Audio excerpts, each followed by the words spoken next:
നമസ്കാരം. മലയാളി വാർത്ത ഇൻസൈഡിലേക്ക് സ്വാഗതം. മുൻ മന്ത്രി വീണ ജോർജിനെ കണ്ണൂർ റെയിൽവേ സ്റ്റേഷനിൽ ആക്രമിച്ചെന്ന കേസിൽ തുടരന്വേഷണത്തിന് സർക്കാർ ഉത്തരവിട്ടതോടുകൂടി വീണ ജോർജ് നെട്ടോട്ടം തുടങ്ങി. കേസിൽ ഗൂഢാലോചന തെളിഞ്ഞാൽ വീണ പ്രതിയാകുമെന്നാണ് മനസ്സിലാകുന്നത്.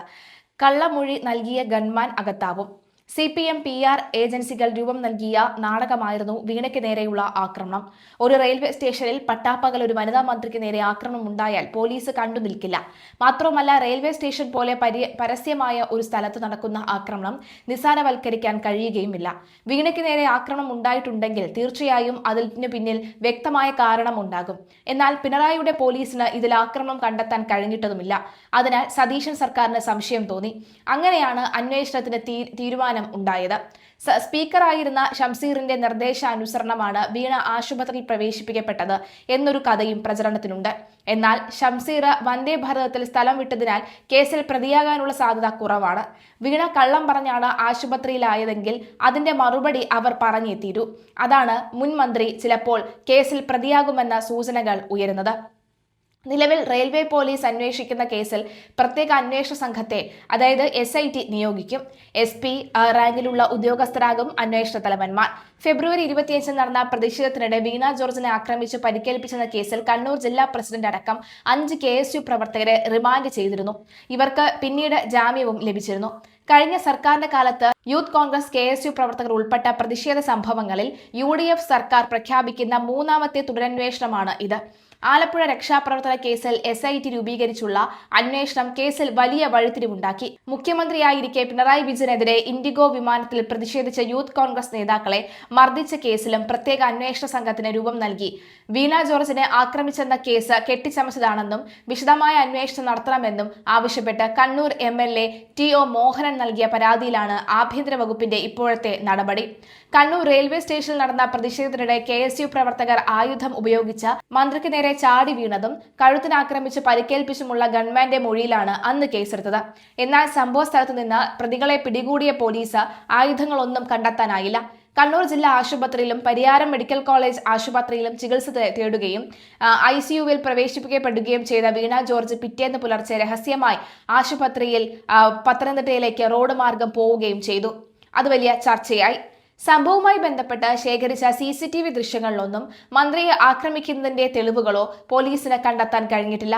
പ്രതികൾക്കെതിരെ 13 വകുപ്പുകൾ ചുമത്തി കേസെടുത്ത പോലീസ് പിന്നീട് വധശ്രമ കേസ് ഒഴിവാക്കേണ്ടി വന്നു. മാസങ്ങൾക്ക് ശേഷം തിരുവനന്തപുരത്ത് വെച്ച് റെയിൽവേ പോലീസിന് നൽകിയ മൊഴിയിൽ ഉന്തിലും തള്ളിലുമാണെന്ന് പരിക്കേറ്റതെന്നും വ്യക്തമാക്കിയ വീണ ജോർജ് ആയുധം കൊണ്ടുള്ള ആക്രമണമെന്ന വാദം ഏറ്റുപിടിച്ചില്ല.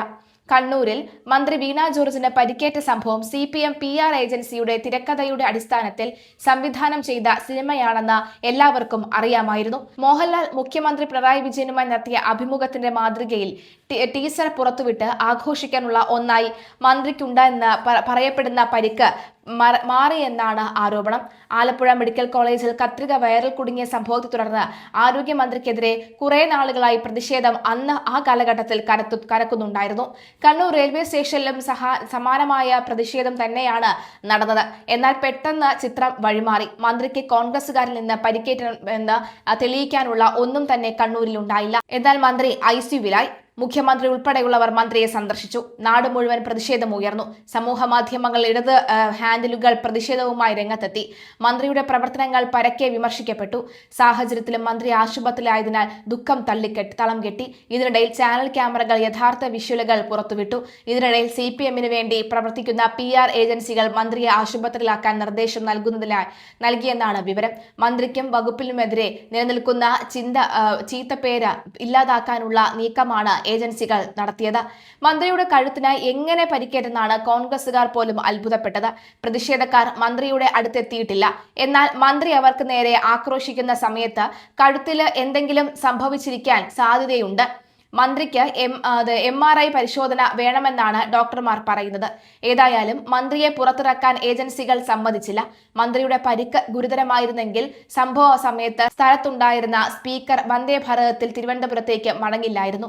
തിരിച്ചടിക്കും എന്ന ധ്വനിയോടെ വിദ്യാഭ്യാസ മന്ത്രി V ശിവൻകുട്ടി എഴുതിയ FB പോസ്റ്റ് പോലും ഏജൻസികളുടെ തീരുമാനപ്രകാരം എഴുതിയതാണെന്നായിരുന്നു ആക്ഷേപം. തുടർന്ന് ഭരണമെന്ന ചിന്ത മാത്രം ഒപ്പം കൊണ്ടു നടക്കുന്ന മുഖ്യമന്ത്രിക്കും CPMനും വീണു കിട്ടിയ ഒരായുധമായി വീണ ജോർജിന്റെ പരിക്ക് മാറി. ആലപ്പുഴ മെഡിക്കൽ കോളേജിൽ ശസ്ത്രക്രിയയ്ക്കിടെ രോഗിയുടെ വയറ്റിൽ കത്രിക മറന്നുവെച്ച സംഭവം ആരോഗ്യ മന്ത്രി വീണ ജോർജിന് നേരെ നടക്കുന്ന പ്രതിഷേധം രണ്ടാം തവണയാണ് അന്ന് വിവാദമായത്. യൂത്ത് കോൺഗ്രസ് പ്രവർത്തകർ ആരോഗ്യമന്ത്രിയുടെ ഔദ്യോഗിക വസതിയിൽ റീത്ത് വെച്ച് പ്രതിഷേധിച്ചത് ഇടത് വലത് മുന്നണികൾ തമ്മിൽ വലിയ വാക്പോരിടയാക്കുകയും ചെയ്തു. അത് കഴിഞ്ഞ ഒരാഴ്ച പിന്നിടും മുമ്പാണ് KSU പ്രതിഷേധവും മന്ത്രിയെ പരിക്കേറ്റ് ആശുപത്രിയിൽ പ്രവേശിപ്പിക്കുന്നത്. സംഭവത്തിൽ സംസ്ഥാന വ്യാപക പ്രതിഷേധത്തിന് ആഹ്വാനം ചെയ്ത CPM വിഷയം രാഷ്ട്രീയ ആയുധമാക്കി ഉപയോഗപ്പെടുത്താനുള്ള നീക്കം നടത്തി. ആശുപത്രിയിൽ ICUവിൽ പ്രവേശിച്ച മന്ത്രി വീണയെ കാണാൻ മുഖ്യമന്ത്രി പിണറായി വിജയൻ അതിവേഗം എത്തുകയും ഒക്കെ ചെയ്തതാണ് കാര്യങ്ങൾ കൂടുതൽ വഷളാക്കുകയും ചെയ്തത്.